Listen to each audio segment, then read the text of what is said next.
Folks, this indictment is about as airtight as it can get. They've got her dead to rights, no question about it.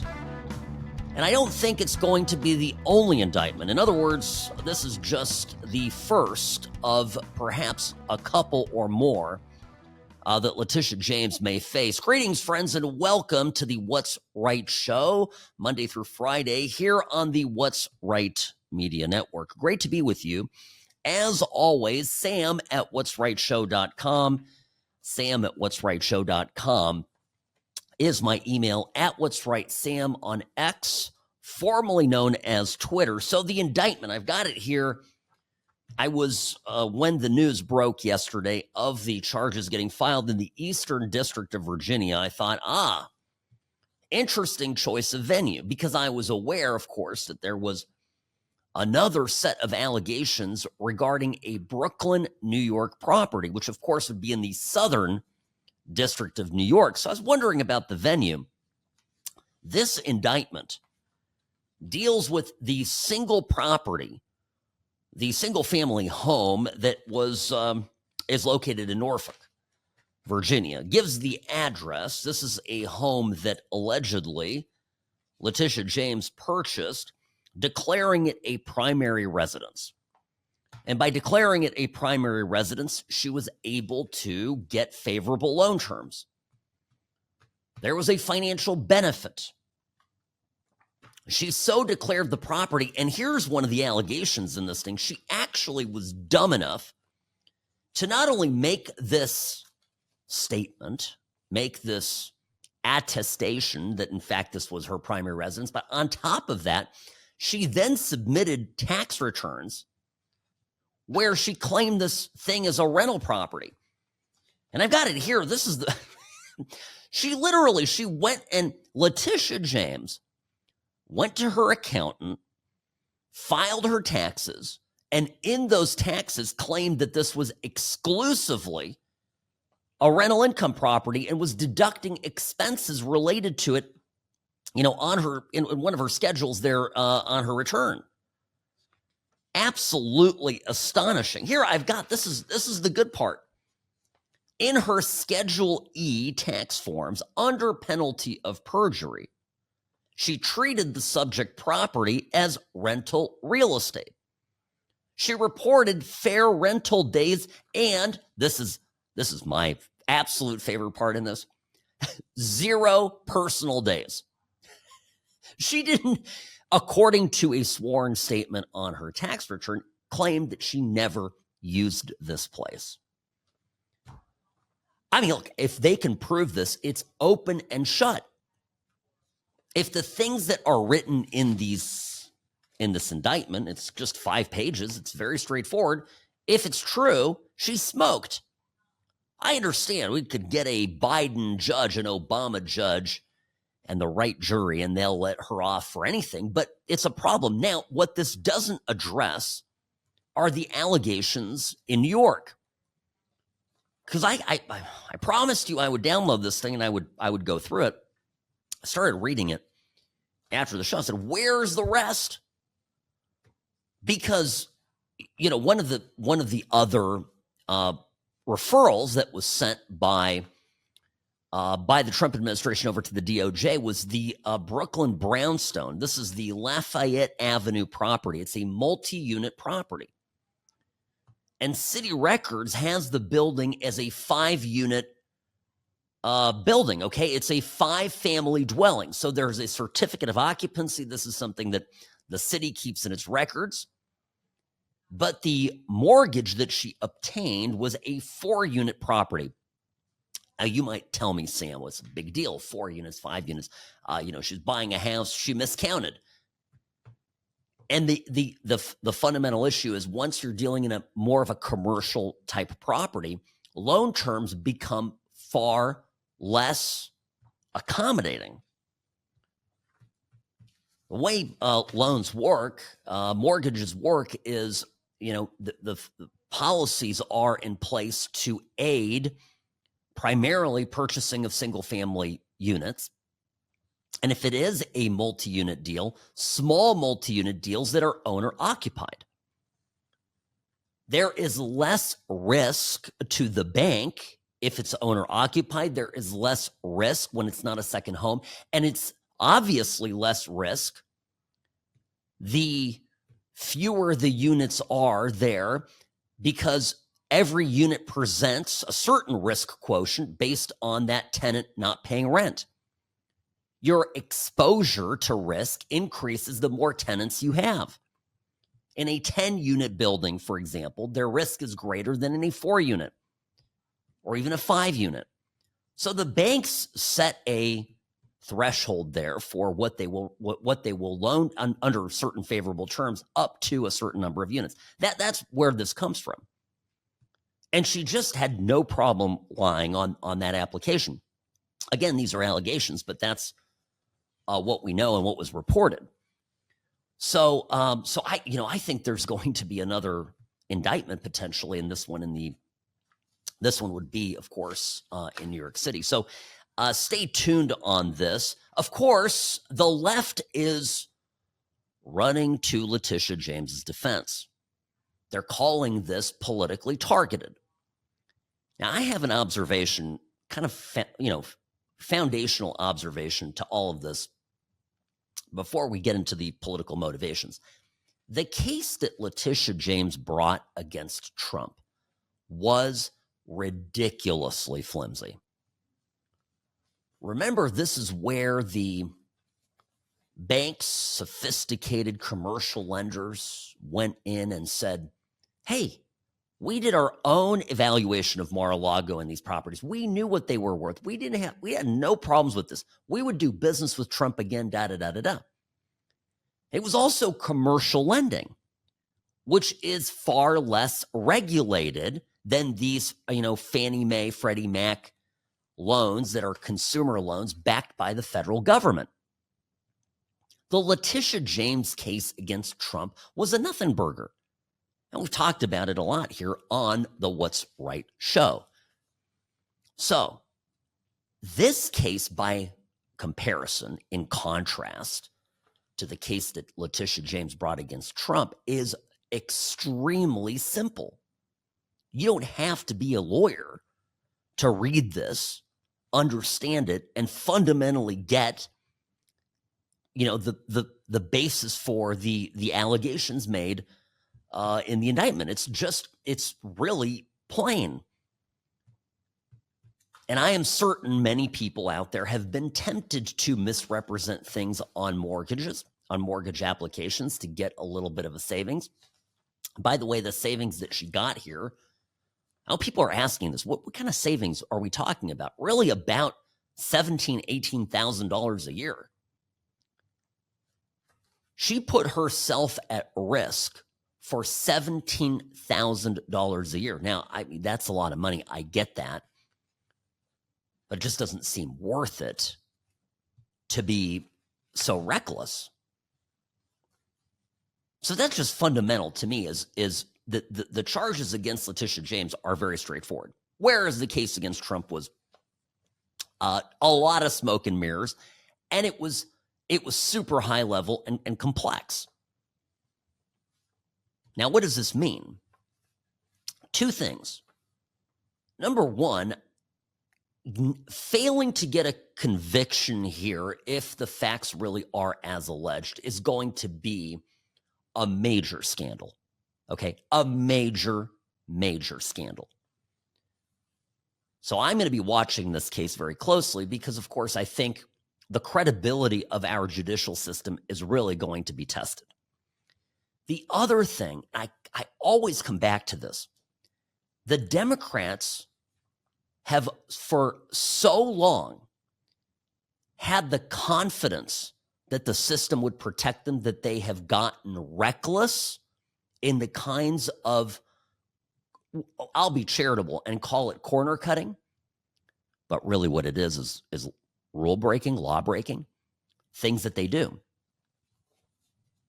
There are numerous examples of this, but a great example is right before us, that this case centers around somebody lying on their mortgage application and then turning around and either telling the truth or lying, but attesting to the IRS the exact opposite of what they previously told, this is Letitia James, allegedly, to the federal lender, the federally backed lender. And she just didn't care because she's convinced that she's in the right. She's on the side of the people that are getting Trump. There's a certain untouchability, almost God complex that these people have. And I've always maintained that they're too cute, too loose with the truth and with the facts. But in particular, there's almost that little bit of healthy risk aversion that we all have, and I think most people who are decent people have a lot of it, right? We don't break the law. We don't drive faster than the speed limit. We don't cheat on our taxes. We only do things that are defensible and have, are based in reality. But, if over a period of time you just get away with stuff, and you have somebody like Letitia James, who, when she went to school and went to law school, played up her race, played up her politics, was always able to get people to back down because they were afraid to challenge her. That tends to, over time, layer upon itself a certain presumption of being untouchable, belief in your invincibility. And right now, today in 2025, there are millions of these sort of deep state ghouls like her, like Letitia James, who have for years never had a bad consequence come to them. And accountability cometh under the reign of Donaldus Maximus. So get your popcorn ready. It's going to get fun. Sam Mirejovsky, News Talk 840 KXNT. What's Right show brought to you by Sam & Ash Injury Law, because you deserve what's right. I'm the best. Personal injury law has been the same for a long time. The best. Big egos, greed, and sleazy schemes. We've had enough. Welcome to Sam & Ash, the new standard for personal injury law, where things are done the right way, because you deserve a team that delivers real support and results. When you have both, your whole world can change. Sam & Ash Injury Law, because you deserve what's right. Well, I don't know if anybody tells you that Letitia James is being selectively targeted by a fascist orange goon president. Maybe just whip out this tweet from Christmas past.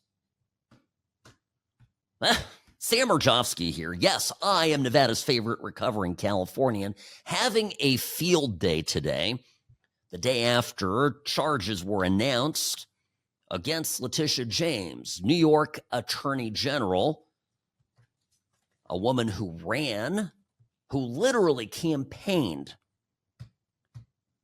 Her platform was get Trump.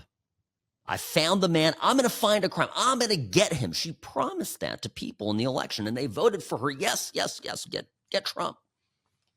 And now she's the one crying victim. But here's the tweet back in February of 2024. This was, of course, just as the midterms were underway in a full-fledged effort, collusion among Democrats to oust Trump from the race, to wound him politically, to kill him politically during the primaries. This is what Letitia James wrote, and I quote, "When powerful people cheat to get better loans, it comes at the expense of hardworking people. Everyday Americans," this is her tweet continuing back from February 2024, "everyday Americans cannot lie to get a bank to get a mortgage. And if they did, our government would throw the book at them. There simply cannot be different rules for different people." Well, that, I think, may come back to haunt her. Because the allegations, this is exactly what is alleged. I'll tell you, here's from the indictment, from the general allegations. This is number 8 on page 2. The misrepresentation allowed James to obtain favorable loan terms not available for investment properties, including a note rate of 3%, avoiding a 0.15%, almost a point higher, percent comparable investment property rate of 3.185, resulting in approximately $17,837 in rate savings over the life of the loan.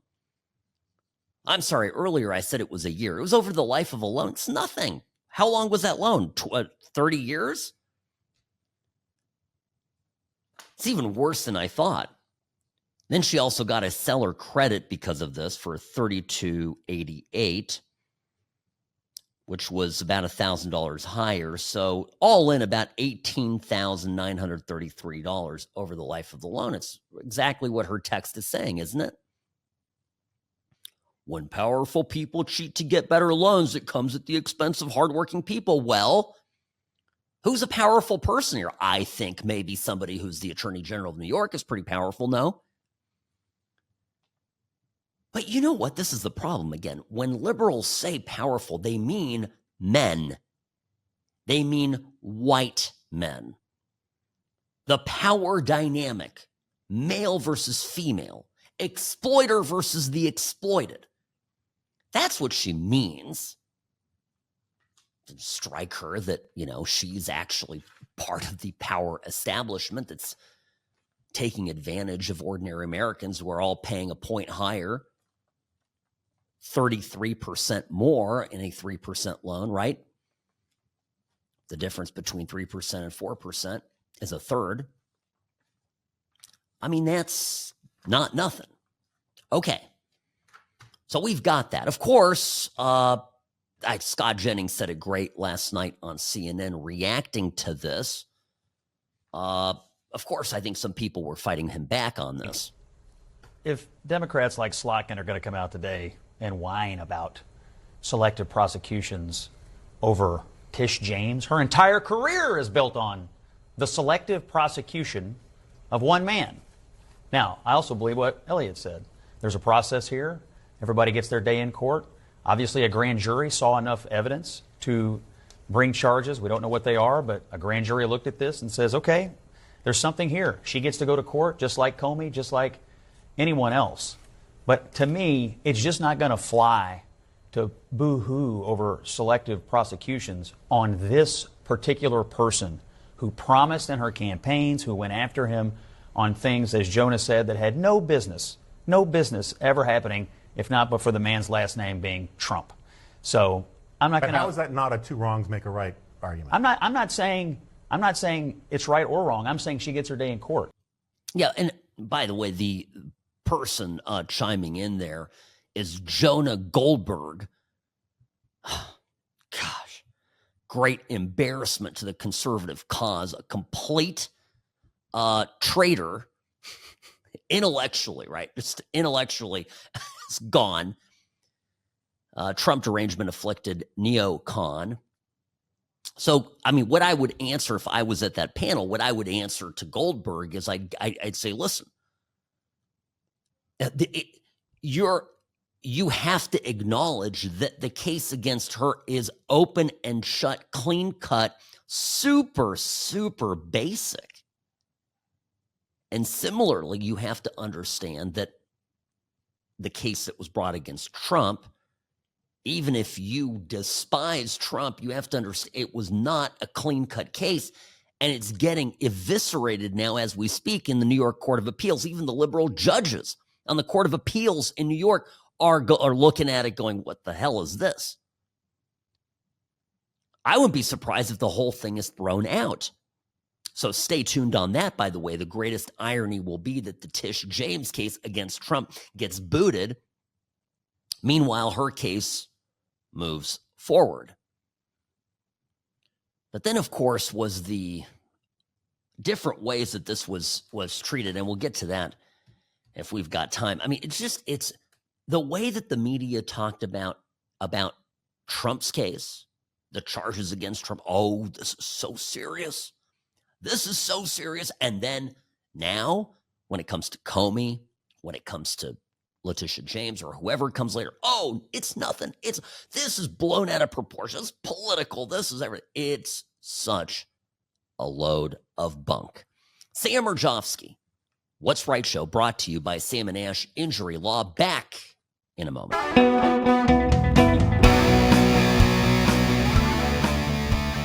Making radio great again. Sam Mirejovsky here on the What's Right Media Network. Great to be with you folks. A quick word about Sam & Ash. We had another Sam & Ash miracle here. We had a client who came to the firm with a big injury, about $1.2 million in meds. Medical bills. Can you imagine this? Over $1 million. And not all of it was covered by health insurance. And there wasn't enough insurance, liability insurance, to cover the loss. So our team went to work. And led by Tyler here at the office, we got those medical bills down to, are you ready for this? This is, honest to goodness, happened yesterday. $3,000. $1.2 million in medical bills negotiated down to $3,000. Now the client, instead of facing bankruptcy if they'd done it on their own, gets money in their pocket at the end of the day. That's the Sam & Ash difference. That's why you hire a lawyer to represent you for your case, and not just any lawyer, but the lawyers that care. Sam & Ash Injury Law, 702-820-1234. Offices in Nevada and California, because you deserve what's right. All right, folks. Do you think, speaking of what's right, do you think it was right that Trump didn't get the Nobel Peace Prize? Because I have a lot of thoughts on this. What did I tell you yesterday? I said it. I called it. I said there was no way in Hades that Trump's going to get any kind of prize from these Euro trash stuck-up libs. I know these people like the back of my hand. I, unlike many U.S.-based political commentators, spend time in Europe. I have family there. It's Eastern Europe, okay? The Swedes are a different breed, but I know these Western European liberal elite effete snobs better than anybody. It was not ever going to happen. Now, the lady that got the prize is a great person, and we'll talk about that in a moment. I'm not the least bit surprised that Trump didn't get this prize, and I don't know, honestly. I think it's because Trump is, because he's almost 80, and again, these things used to matter. It's like Trump loves the British monarchy. I kind of file it away as the same thing. Trump loved the Queen. Why? Because in his generation, the British monarchy meant something. It represented class, conservatism, tradition, stiff upper lip. But look at, I'm telling you this as somebody who formerly appreciated, I could say formally too, formally appreciated the British monarchy. Now I look at them as a bunch of degenerates. They're a bunch of woke idiots. So I'm just pointing this out, okay? Number one, right? He's got this thing where Trump does, where he these things like the Nobel Peace Prize. It's prestigious. It's always been prestigious. You know who the loser of the Peace Prize is? The real losers in this are actually the Nobel people themselves. And I know, by the way, their motivations. Here's where we had the press conference. This was the press conference where a reporter, and it's even, you can tell the condescension in the setup to the question. The reporter is asking the head of the selection committee, fancy pants European guy, Swede, about why is it? Some people are asking, why did Trump not get? Listen to the full answer. Even the question's important to get an understanding of where these people are coming from. U.S. President Donald Trump has repeatedly said he deserves the Nobel Peace Prize and he'd like to have it. He even said that it would be an insult to the United States if he doesn't get it. What does as a chairman of the Nobel Peace Prize Committee, think of this, and how has this campaign-like activity by the president and his supporters, domestically and internationally, affected the deliberations and the thinking in the committee? In the long history of the Nobel Peace Prize, I think this committee have seen any type of campaign, media attention. We receive thousands and thousands of letters every year of people wanting to say what for them leads to peace. This committee sits in a room filled with the portraits of all laureates, and that room is filled with both courage and integrity. So we base only our decision on the work and the will of Alfred Nobel. Aha! We sit there in a room full of portraits of former laureates, people who have received the prize. And we're sitting there looking at the room is filled with both courage and integrity. Trump doesn't have integrity.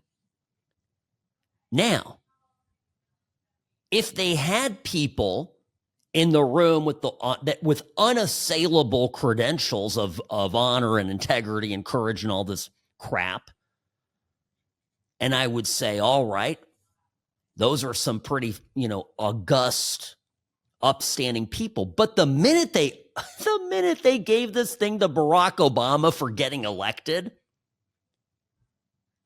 and then they could have taken, by the way, I think they could have taken the prize back after Obama, went on a campaign of murderous aggression around the world and being an all-around douchebag, scumbag with zero integrity. No, they don't mean that. They just mean that they hate Trump. That's what they mean. Okay? Meanwhile, the lady that got the prize, María Corina Machado, she is the opposition leader in Venezuela. Venezuela's been in the news. The Democrats are all losing their minds right now that Trump is bombing, missiling, targeting, shooting up, blowing up, whatever you want to call it, drug runner boats coming out of Venezuela. We are in a mild entry-level kinetic conflict with the Venezuelan regime as we speak. Why? Because this regime is and has been a clear and present danger to the security of the United States of America. It's not just about drugs, it's about terrorism. It's been going on long enough. Trump said, we're done. And one thing that is great is that there is a thriving and wildly popular opposition in Venezuela that can run the country. It's not like we have to prop the country up. We just got to get rid of, Maduro, who's been a thorn in our side. And we've got this person that's getting honored with the Nobel Peace Prize who's going to, by all accounts, get in. I read a story about her. I mean, she won last time. Obviously, there was some cheating on the Maduro side, so he got declared the president. But there's a report that she got 93% of the vote. It's not insignificant. So Ms. María Corina Machado gets notified of her victory. And she puts out a tweet that dedicates her victory, her, getting the Nobel Peace Prize, to Donald Trump. Now the libs are really losing their minds. I mean, what the hell's going on here now? Let me read the tweet first before I give you my thoughts on it. This recognition of the struggle of all Venezuelans is a boost to conclude our task to conquer freedom. We are on the threshold of victory today more than ever. We count on President Trump the people of the United States, the peoples of Latin America, and the democratic nations of the world as our principal allies to achieve freedom and democracy. And here's the killer line. Quote, I dedicate this prize to the suffering people of Venezuela and to President Trump for his decisive support of our cause. The only individual that Ms. Machado names here in her acceptance speech is Trump, and she names him twice. Why? Because just as Trump is getting shafted by the Nobel Prize Committee, he not only is solving the conflict in the Middle East, he's actually a critical player, crucial component of bringing victory for the opposition, for the oppressed opposition and majority government, rightful majority government in Venezuela. The very prize that Maria Corina Machado is getting, Trump deserves credit for. And she even acknowledges it. Now, it's very powerful of her, and I think very smart of her, to recognize Trump and to give him credit. Because, of course, the Venezuelan opposition needs our help. And Trump isn't in this for regime change. Trump is in this to protect the homeland. Trump is in this to stop the flow of illicit drugs. Trump is in this to remove the source of trained guerrilla fighters that are being deployed into this country to wreak havoc. There is a purpose, an America First purpose to the Venezuela mission. And this is where the left, the Democrats right now in the middle of the shutdown, what is this, day 9, hating on Trump. Oh, every day that the shutdown is better for us, says Chuck Schumer. And then they can't get their story straight on, what Trump is doing or isn't doing right in Venezuela. I mean, let's talk about this. I got to take a quick break, but it's another example where the left just cannot miss an opportunity to step all over their you-know-whatsies. Sam Mirejovsky, News Talk 840 KXNT. The What's Right show is brought to you by Sam & Ash Injury Law, because you deserve what's right.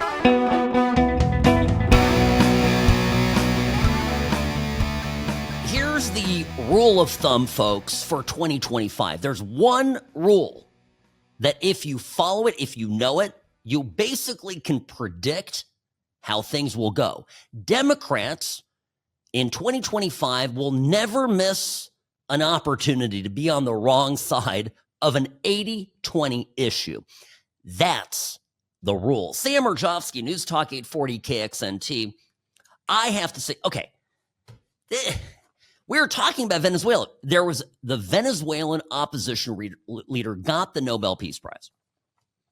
Some people thought it would be Trump. I did not, and told you as much here on yesterday's What's Right show. Now, because you listen to the program, you know about things before they happen. The Democrats are freaking out all around, right? Because not only do you have Trump going after Comey, you got him going after Letitia James, then there's this peace agreement that seems to be phase 1 holding in Israel and Gaza. The cabinet in Israel last night signed off on phase 1. I predicted that would happen, so that's moving forward.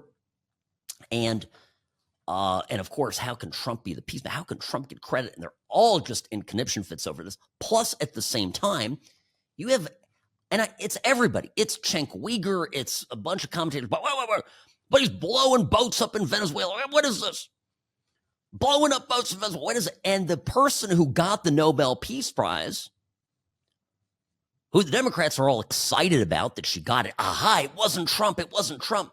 Turns out it's this woman who is very right-wing and is a huge fan of our Donaldus Maximus, and thanked him. No, didn't just thank him, dedicated basically her winning of the prize to Donald Trump, crediting him for his decisive leadership and assistance to the Venezuelan people in going after these drug interdiction boats, because this is more than just drugs flowing into the country.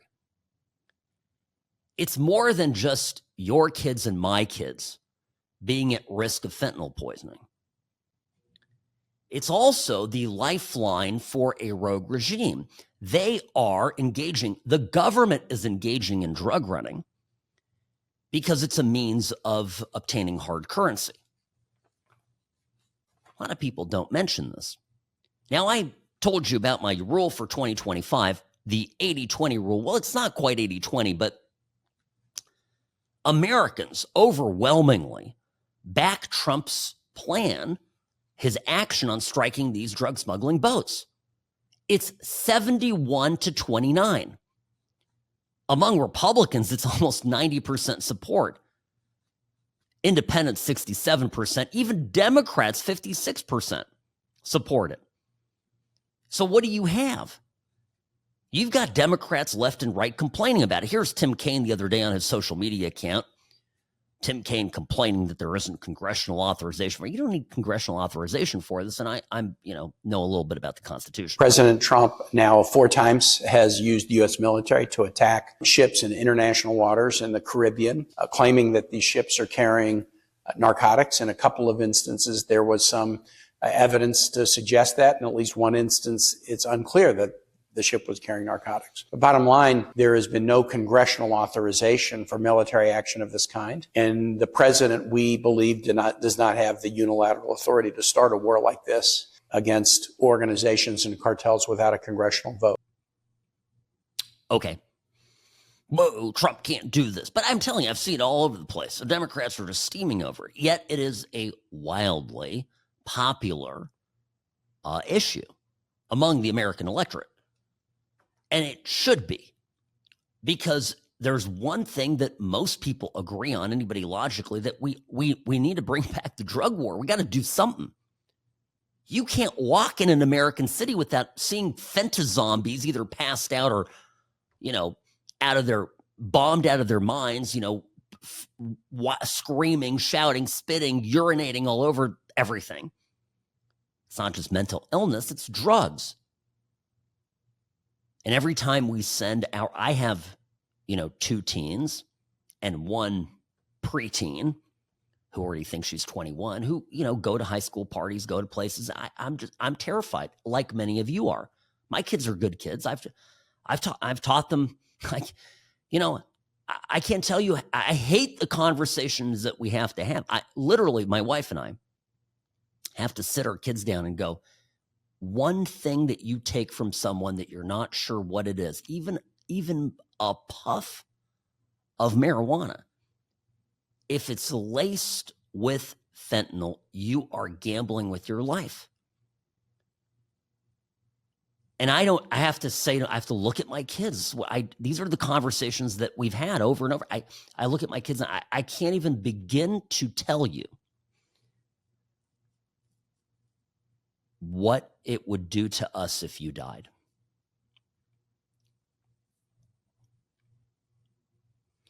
And I know many of you have had to have conversations like this with your kids. Some of you have actually had to deal with it. And I can't imagine, I really cannot imagine what you and your family are going through. And the fact of the matter is that we got too lax on drugs. Many conservatives, me included, felt that the drug war was too much. It was ridiculous to send people for 25 years to prison for a small amount of drugs. But these people are killing our kids. Enough is enough. Trump ran on a promise to do something about drug deaths. It was entirely foreseeable that Biden's open border was going to make the drug problem in the country worse, not better. The Democratic Party sacrificed our children so they could have voters and accumulate political power. That's what this Venezuela thing is all about. And to Tim Kaine, well, we didn't authorize it. Shut the F up. Like, I don't care what you authorized. How long has Tim Kaine had his joker face in government? What the F has he done about the drug war? Sorry, I'm heated about this, folks. I'm sorry. No, sorry. I'm not sorry, actually. This is such an important topic. It's such an important issue. It's and again, Trump is just fulfilling campaign promises, and 71% of the country agrees. So that's what this is all about, right? And by the way, side note here, this lady running for basically the Nobel Peace Prize winner in Venezuela, she is staunchly pro-Israel. Take notes, libs. Sam Mirejovsky, News Talk 840, KXNT.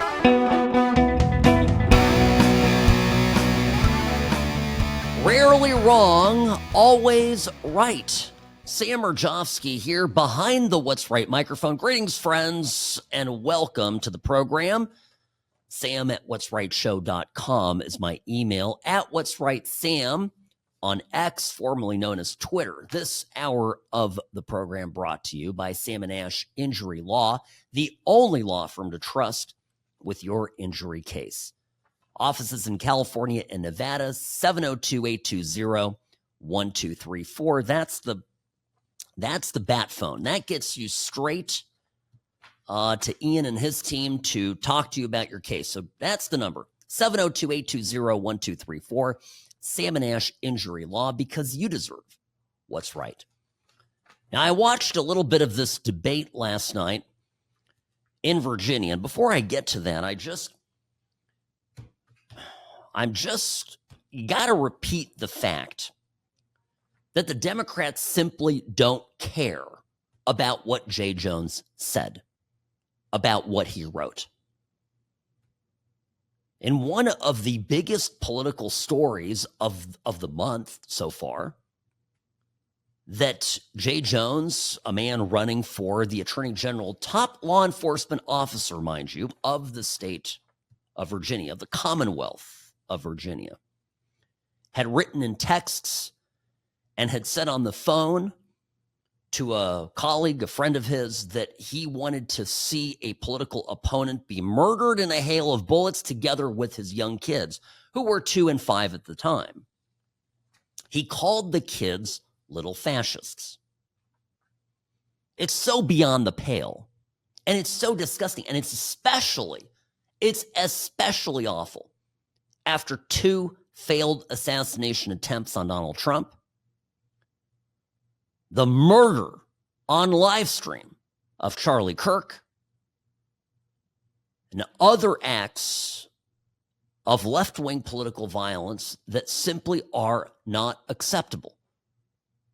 The church attacked the Catholic Church, the Catholic school, the trans shooter that went in there filled with hate for conservatives, for Catholics, murdered little kids. Jay Jones essentially saying, yeah, that's what I want to do. I'll go into Catholic school. If there is a class full of Republicans, kill those kids. Maybe then they'll care about our issues. It is outrageous. It's not okay.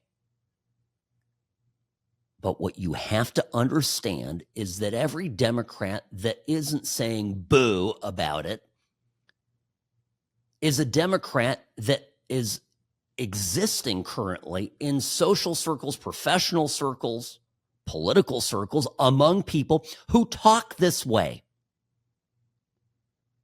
for whom these types of casual threats, or I'll be charitable and say references, casual references to violence perpetrated on children is just part of the we'll show them. And I know where it comes from. I don't want to spend too much time here analyzing the Democrats, but I know these people like the back of my hand. Where it comes from is a deep-seated frustration that they're losing their grip on what they felt would be the end game to permanent political power. That's where this is coming from.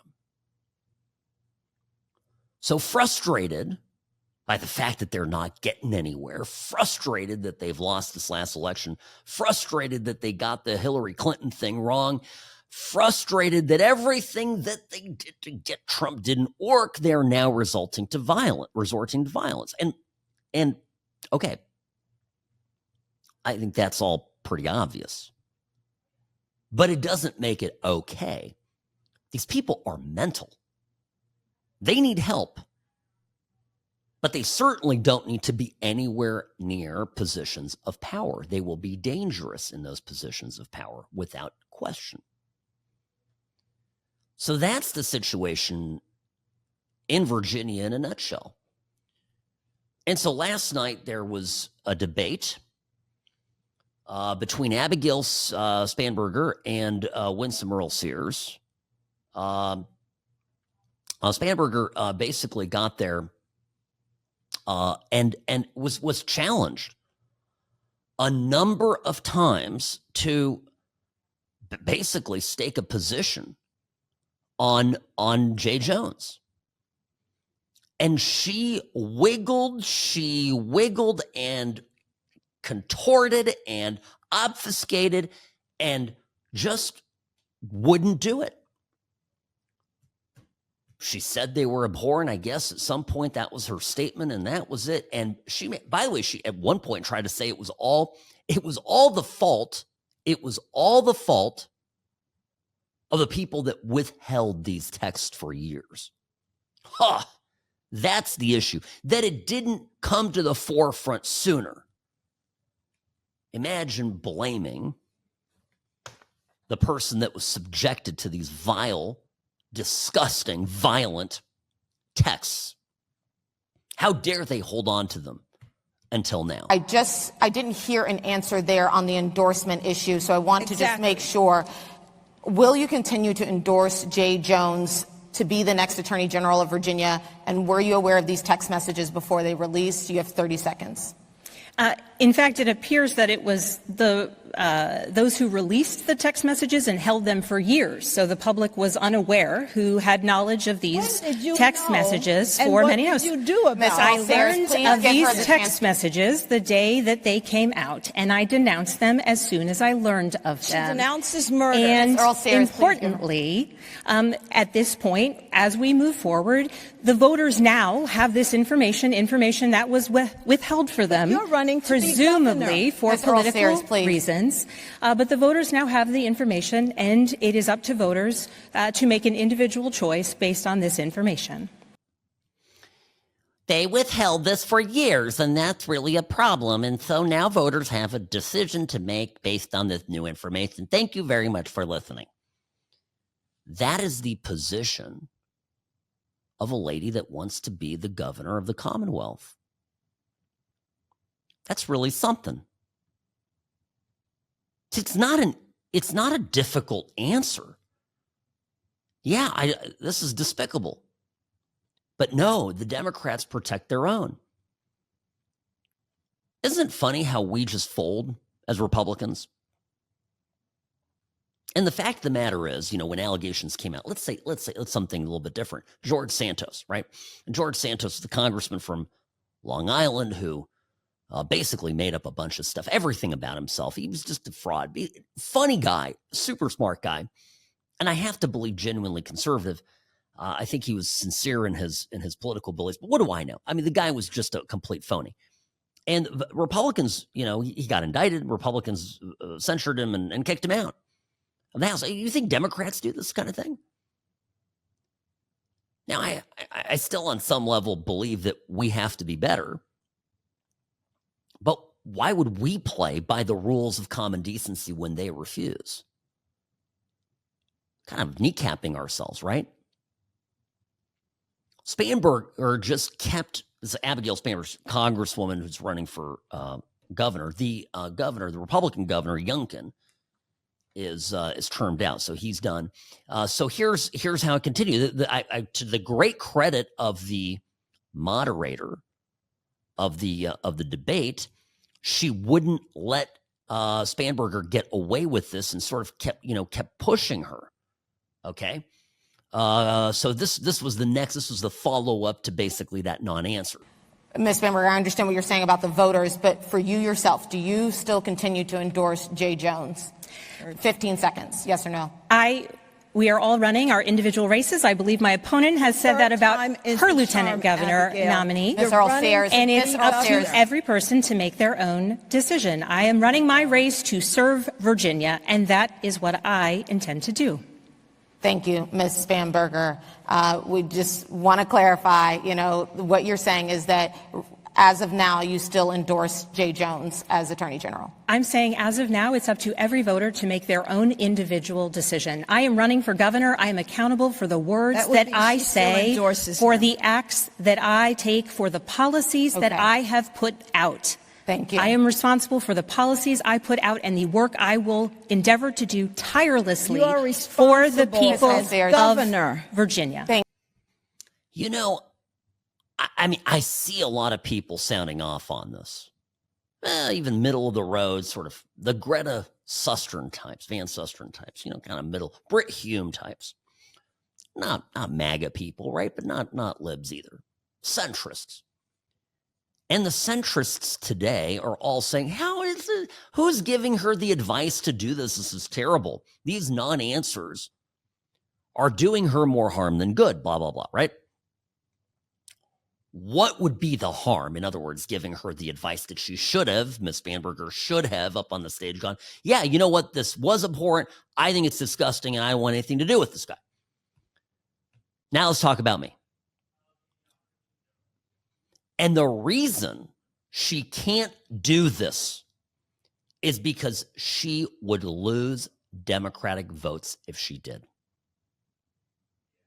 If she came out and condemned this guy, Jay Jones, she essentially would be slamming her own supporters because they all talk like this. And worst of all, they all actually, on some level, wish the type of violence that Jones was fantasizing over would actually befall their Republican conservative opponents. That's the dirty secret here. The Sam and Ash team, they wanted me to have the best care. They had my interests at heart. I have an enormous amount of gratitude. I cannot say enough thank you.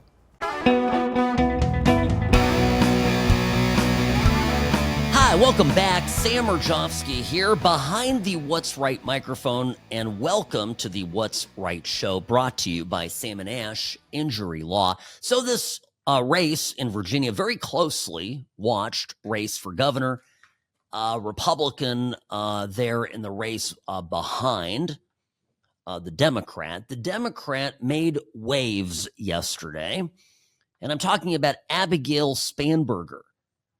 Made waves, and it wasn't just the refusal to condemn and disavow Jay Jones, who is the AG guy running simultaneously for the Office of Attorney General in Virginia, because of the texts, the terrible texts, wishing violence upon the family, upon a lawmaker and his family, Republican guy. Horrible stuff. Anyway, it's not just that.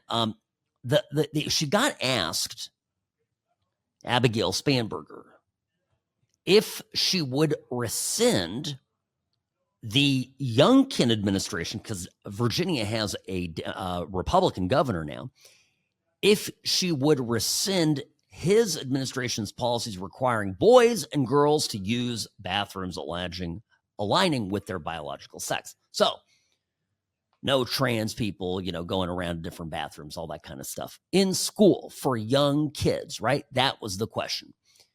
Whew. Again, nothing but non-answers from the candidate. My priority would be to ensure that local communities, importantly parents and teachers and educators, are able to work together to meet the unique needs of each school and each community. And that is important. And I say that as a mother of 3 daughters in Virginia public schools. Exactly. And as someone who used to investigate crimes against children. The way that we keep our children safe is by ensuring they are safe in schools, which includes funding law enforcement and public safety. Yeah, that's great. We're going to just worry about it after your kid gets sexually violated in the bathroom. I investigated it. We'll investigate it. We'll look into it. By the way, you didn't. This is the big liberal fallacy. Oh, a lot of words, a lot of fancy words, we're protecting the kids. You're not protecting the kids. You're literally putting them in harm's way. Most of us went to high school. Most of us went to junior high.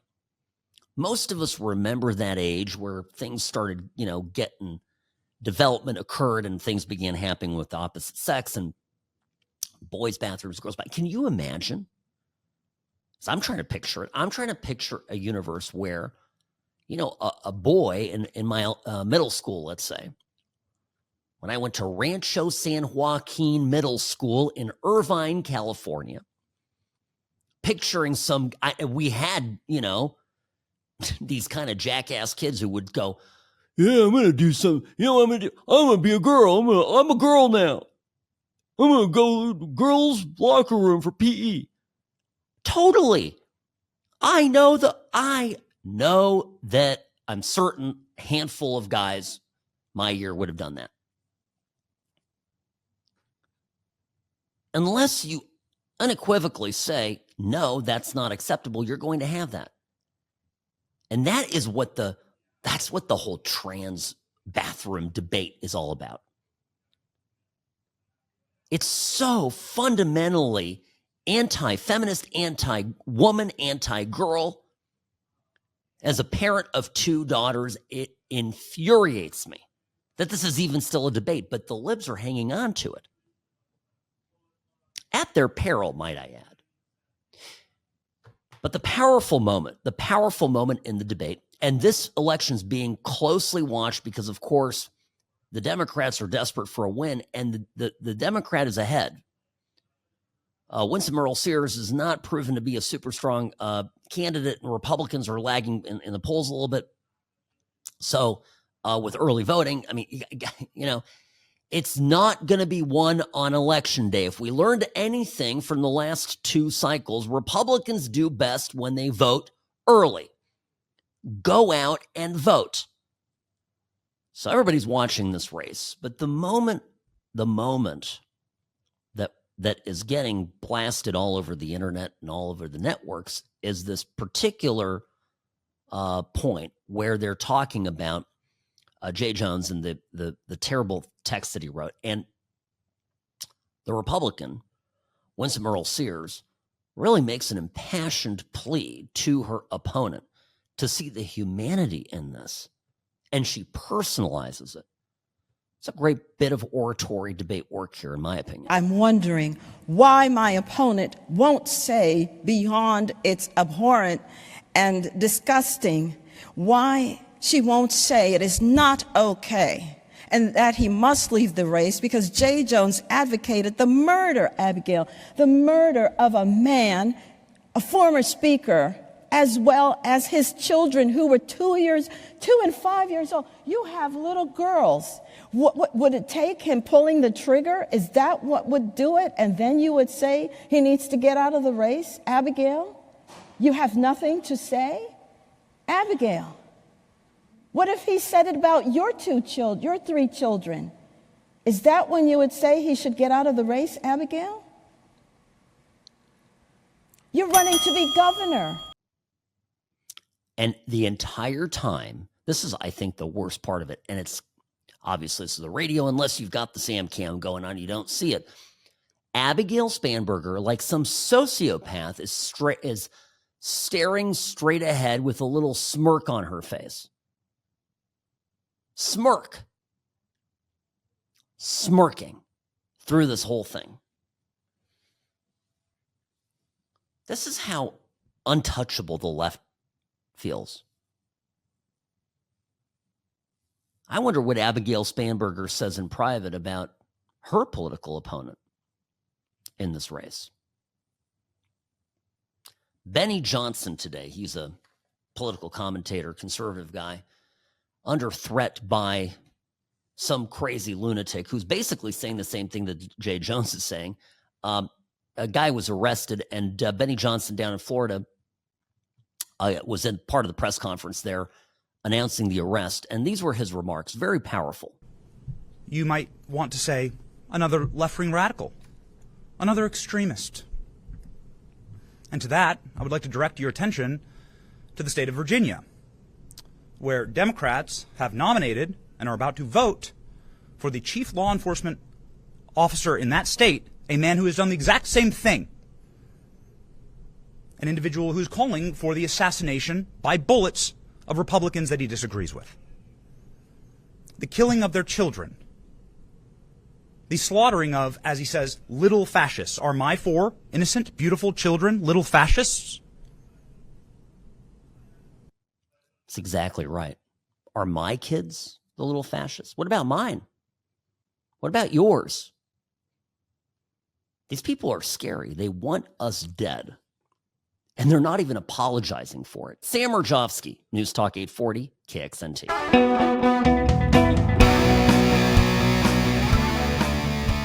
Sam & Ash Injury Law, the only law firm to trust with your injury case. I talk about this here on the program every day. I was mentioning earlier Tyler in our office who was able to get a reduction for a client on their medical bills. That's just phenomenal. The bills were $1.2 million and change. Got them reduced down to $3,000. $1.2 million down to $3,000. Can you imagine that? If this client didn't have Sam & Ash Injury Law working for them, that would mean bankruptcy, right? Who can pay that kind of bill? It's impossible.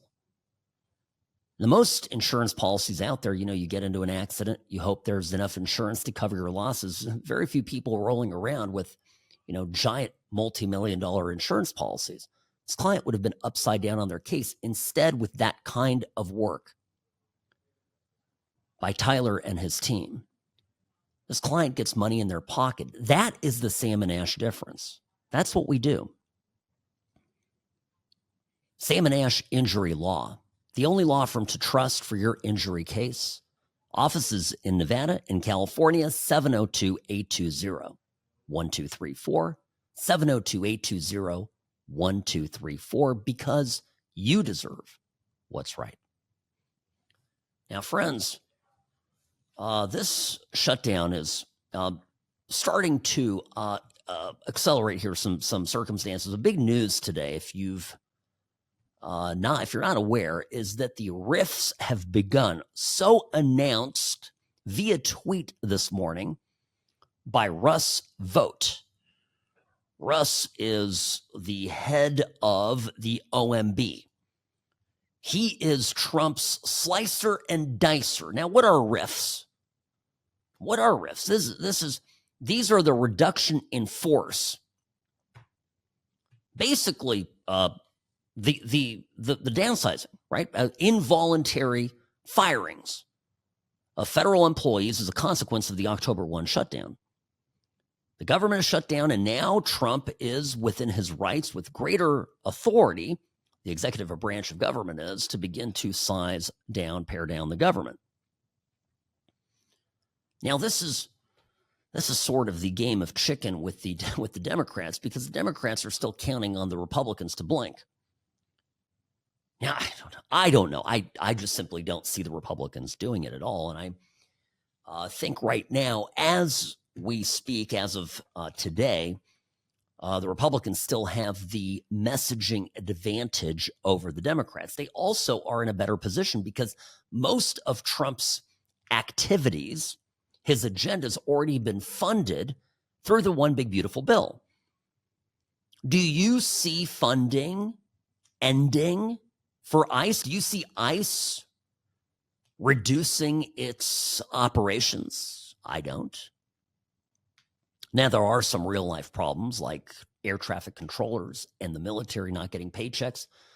Starting in 5 days, military, I think on the 15th is the date, will stop getting paid. That's a big deal. But any offers to find a way forward, even Republicans coming out, I mentioned this yesterday and the day before, Republicans have come forward and said, hey, we will fund Obamacare. We'll just fund it. Let's agree to fund it. You guys keep saying that ordinary Americans' insurance rates are going to go up. So Republicans go, okay, all right.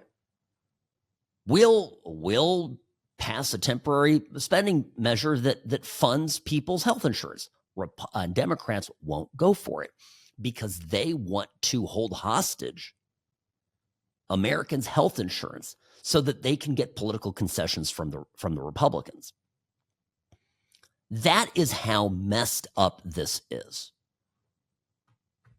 Now, Chuck Schumer he's turning down offers to fund the ACA, the Affordable Care Act, as if he's turned down offers to fund the ACA just so he can give speeches like this on the Senate floor. This was yesterday. Chuck Schumer threatening the people in the state of Louisiana, where Mike Johnson is from, that they're going to lose their health care coverage. Louisiana stands to lose the most if the ACA premium tax credits expire. According to that report, 85,000 Louisiana residents will lose health insurance. Many will see their premiums skyrocket. The average 60-year-old Louisiana couple making $85,000 a year would see insurance costs rise from $600 a month to $2,000 a month. Hear that, Mr. Speaker? That's your constituents. Good Americans in your own state will suffer the most if the ACA premiums expire. People will go bankrupt. People will get sick. People will die. All because the Speaker chose to keep the House on vacation rather than come to work and negotiate with Democrats to fix this health care crisis and end their Trump shutdown. Shameful. Yeah, this is the guy who yesterday said, every day that this shutdown goes on is better for the Democrats. I saw Scott Adams write something about this or say something about it. He goes, this is the worst optics. This is like the worst thing you ever say. Your misery, American people, your misery is a benefit to the Democratic Party. Who says that?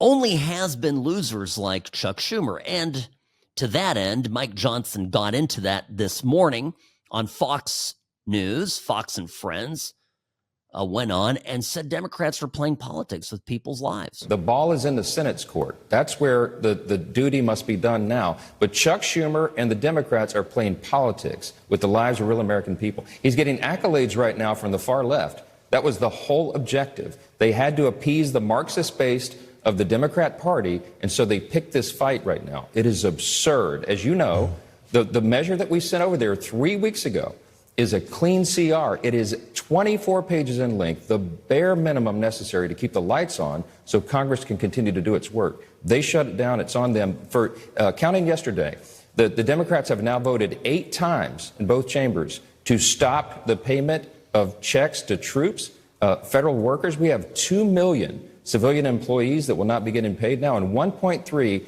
active duty military service members. It is infuriating to us.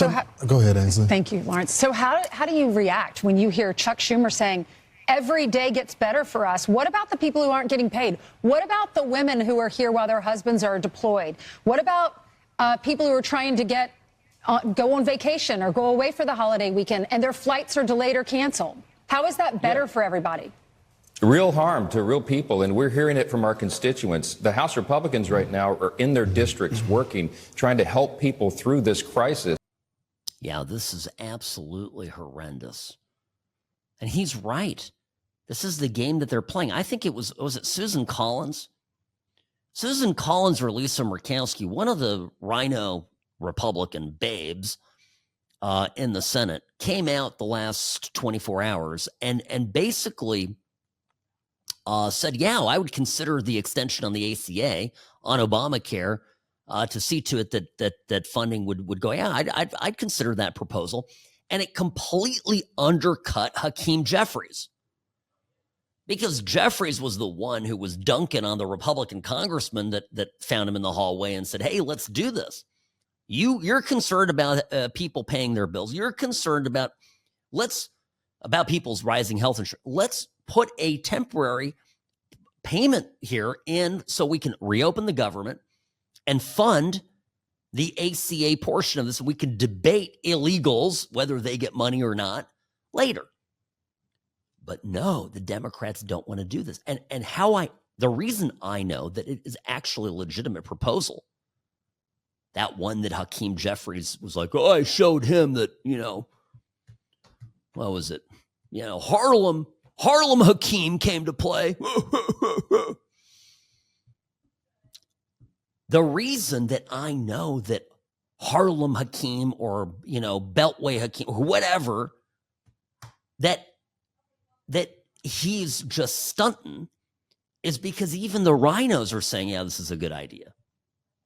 This isn't some fringe MAGA, crazy proposal. It makes sense. Now, because it makes sense, it becomes dangerous. This is going to be the way that this all gets undone for the Democrats politically, I mean. And remember when I told you on day one of this, I said the biggest loser in this is going to be Chuck Schumer. He will be the first political casualty of this. Trump and I agree. Yesterday, there was a cabinet meeting, and Trump's already written Schumer off for dead. But AOC said that they can come to her office and negotiate, the Republicans. And we're saying, oh, I didn't know she was in leadership.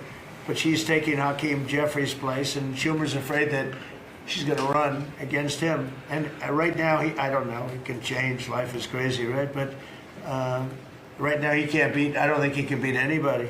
So he'll lose in a primary. I would say he'll retire before he loses in a primary. So I think Schumer's going to retire because he can't beat anybody. His polls are so bad. Trump is saying exactly what I said, 9 days ago. There you have it. Great minds think alike. Sam Mirejovsky here on the What's Right Radio Network. Be back in a moment.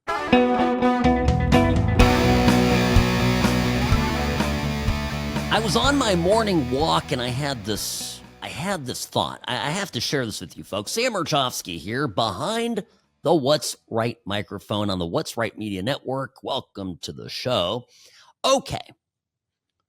There's a war right now, and I don't know how else to describe it. I think it's just an all-out war on the conservative side among conservative influencers, which I'm just removed from because these people are all fighting over, territory and fiefdom and are getting, they're just wound up in it. And it's all post, this is what's so disgusting about it, post Charlie Kirk's murder. Somebody somewhere described it, I think it was Daily Mail, described it as a war, a civil war among conservatives threatening TPUSA, which really pains me. And on the TPU, this fight, right, is Candace Owens and Tucker Carlson's weighed in. What Charlie Kirk thought before his death about Israel. It's becoming a huge thing. And there are people that are purporting that they were told that by Charlie that his position on Israel had shifted. And Josh Hammer was a really smart guy, a constitutional lawyer, a really, really brilliant guy. and has great legal takes on cases that are going through the federal courts and the Supreme Court. Hammer came out with his own text messages the other day that refute what Candace Owens is saying. Now, I had this thought. This was the thought that I had on my walk. My thought was, there are things that, let's say Tucker, I'm not going to talk about Candace Owens. There are things that Tucker says that I can't confirm or deny.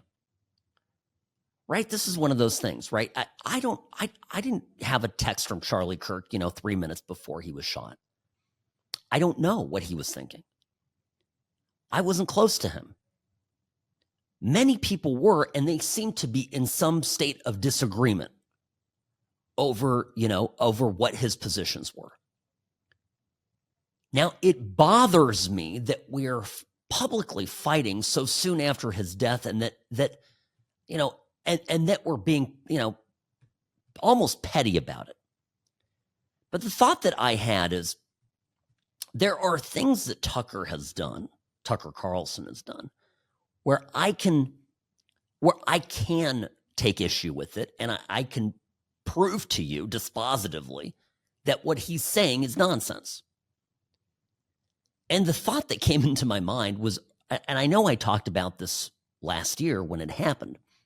When Tucker Carlson went to Moscow and he interviewed Vladimir Putin. Now, I am all for talking to our enemies. I think it's good. If our journalists want to come and interview Vladimir Putin or whoever, by all means. And understanding Putin beyond the caricature in the mainstream media, I think, is important. So I don't fault Tucker for doing it in any way, shape, or form. But it was the point in time when Tucker Carlson went to the store. You remember this? He had his video crew, and it's you can find it. Goes to the store, and it's in the midst of Biden's disastrous policies, right? So we have prices spiraling out of control in the U.S. Huge inflation. Every time you go to the store, it's a bunch more money. Anyway, Tucker Carlson goes to the store in Moscow and goes, "Look at all the stuff that I bought for $100. Look at all of this. Okay. Look at everything that I bought for $100.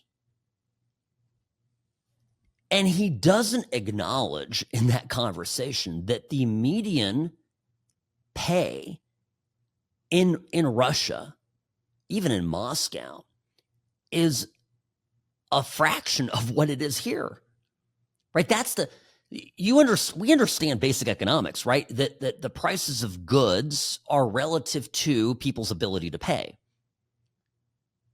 That it's the purchase power of consumers that ultimately dictates the price of goods, and that, inflation, when it happens, is testing the outer limits of affordability, thus creating pain. Because it's the market, adjusting for the scarcity of the good relative to the cost.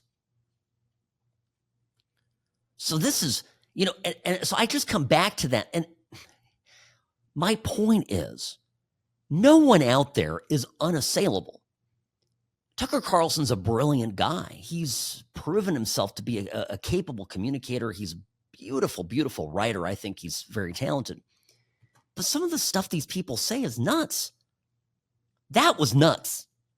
By the way, his interview with Putin, he doesn't challenge Putin on half of the crazy stuff he said. He just kind of nods there. He's like, It was kind of unimpressive, actually, when I look back at it. Candace Owens is a bozo. I don't care. I mean, she's, I think, beautiful and charming and used to be just very common sense conservative. As far as I'm concerned, I admired her.